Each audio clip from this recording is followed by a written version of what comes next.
Hello,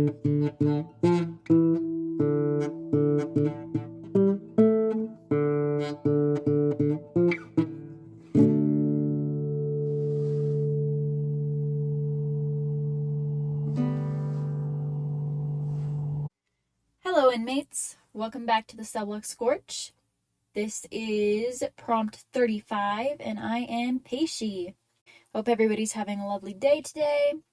I have a few things to say about, well, I should probably start with the prompt. So, the prompt for this week was, I like to know the killer isn't me, and it was from Lost. Okay, now for the context. When I first read this prompt, I knew which character I was already going to do it about. I have sure, we'll call it a world. I have a world where it's basically just fairy tale rewrites. Like, I have on my bookshelf a collection of Grimm fairy tales that I have only for taking notes in, because the goal is eventually to make every one of those stories, whether combining multiple stories into one character or whatever, to represent all of the fairy tales in this world that I have, right? Anyway, so I already knew it was going to be about that character, but then it was especially great for this prompt because Lost being the judge, Lost loves fairy tale rewrites. So this is also in part me pandering to her preferences here. Oh, and I should also say that this is written in first person, which I don't usually like to write in first person, and I have to kind of be in a specific mood to do that, or to want to read it. So I'm about to suffer through reading this to y'all, but anyway, the piece is called Killer Killer Isn't Me.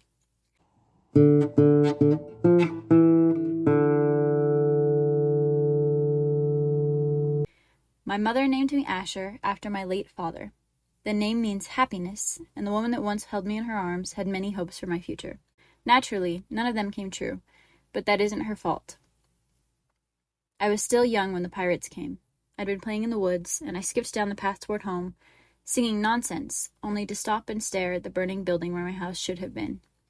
I stood, paralyzed, and watched the fire consume our little cabin. When I saw the pirates, I should have been afraid.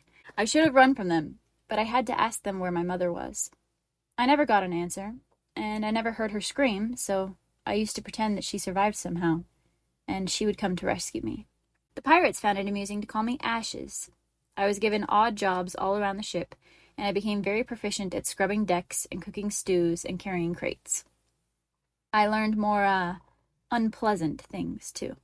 Luckily, some of the pirates were kinder than others, and they taught me how to bandage big cuts on small arms. After nearly a year of sailing from port to port, I was sold to a slave trader. 2 syllables were apparently difficult to pronounce with a drunk slur, because he only ever called me Ash. He must have taken a liking to me, because other children came and went, but I either worked personally with a slaver, or got rented out for brief periods of time. It wasn't so bad, certainly better than being with the pirates, and I'm grateful for the protection he offered. I remember one particular night. A well-dressed woman came by and perused the merchandise. She stared at me, and it scared me, which was odd, as I'd been examined at many other sales before. She offered 10,000 writ for me, double the average price of a slave my age. The trader adamantly refused, and I didn't understand why. She wasn't the last whoremonger to come calling, but it was a long time before I knew what they were and how lucky I was. The day I turned 11 years old, I became eligible to be sold to the crown at the standard price of 8,000 writ. I'd been told it was coming, that this would be the day I left the trader, and I was nervous. But I wasn't sold that day, because the trader's wife insisted that my 11th birthday would be a real one. She took me out to the town and let me pick any one thing to eat. I chose a piece of chocolate, and I had to eat it slowly so I didn't get sick. That's one of the happiest days I can remember from my childhood. The next day, I was sold to the crown. They brought me into a room full of children like me, and we were addressed by a soldier in gleaming armor. You are no longer slaves. The crown has bought you your freedom. You owe your life and your loyalty to the crown. The crown will provide you with everything you need until you reach adulthood. In return, you will serve and support the crown. You are no longer slaves. I don't think I'll ever forget that speech. the way he told us so triumphantly something that I knew even then was a lie. No longer slaves? No longer slaves, but expected to serve with our life and our loyalty. No longer slaves, but owned by the crown. No longer slaves, but still not free. It was a better life than those I'd experienced so far, but I knew it wasn't mine. When a second soldier came around to ask our names, I decided I was done with my old one. I didn't want to be Ash, or Ashes, or Asher. I chose Liam, meaning strength. As I grew up, first in the castle and later in the army, I earned the name.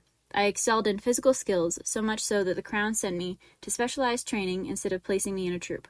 I learned how to be a phenomenal soldier, an excellent bodyguard, and expert assassin. I never minded serving the crown. I knew I wasn't free, but it didn't matter to me. And the more of myself I gave to the crown, the more privileges I earned. Never free, but freer in not being so. A tricky line to walk, and one it took years to find, but it served me well. We had a good crown to serve. The king was wise and kind. He and his wife sought peace. And there was prosperity in the land for a long time.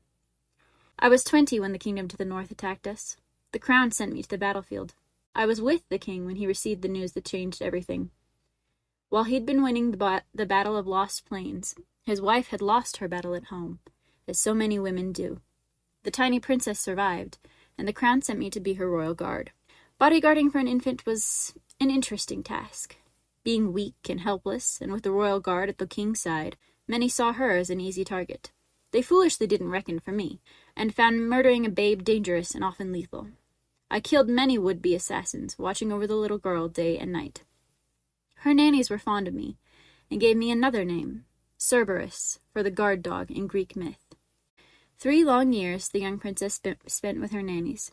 Her father, in his grief, chose to destroy his enemies and conquer their people rather than returning home. By the time he finished, the child was a stranger to him.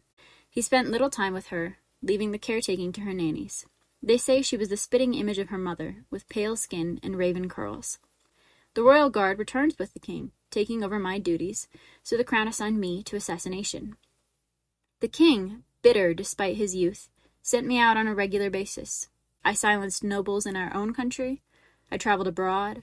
I killed women and children. It made no difference.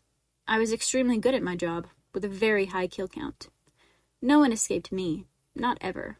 I had a reputation for tracking those that ran, tracking them relentlessly until I inevitably caught up to them. I earned myself another name. One whispered in the dark and hissed behind closed doors. They called me the Huntsman. I served the crown as dutifully as I could.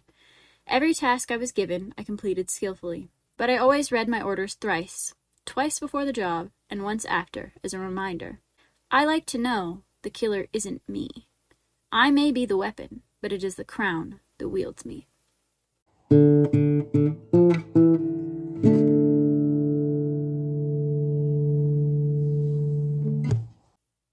Okay, so that's the end of the story. Obviously, calling it Killer Isn't Me is a reference to kind of the way that the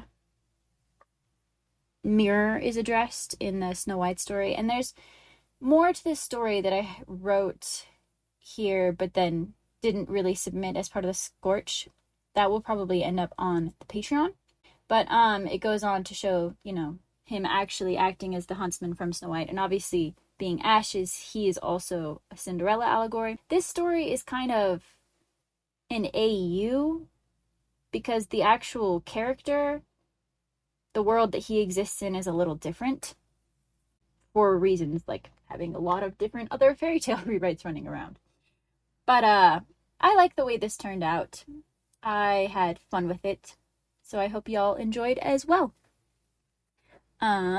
Next week, the one that I prompted for 36 was the 2 lines of dialogue. You're insane. I know, isn't it charming? So, look forward to that. I thought it was a fun prompt. That one I actually came up with myself, and I like it. But I hope you guys enjoy. I hope everyone has a lovely week, and keep those fires burning, y'all.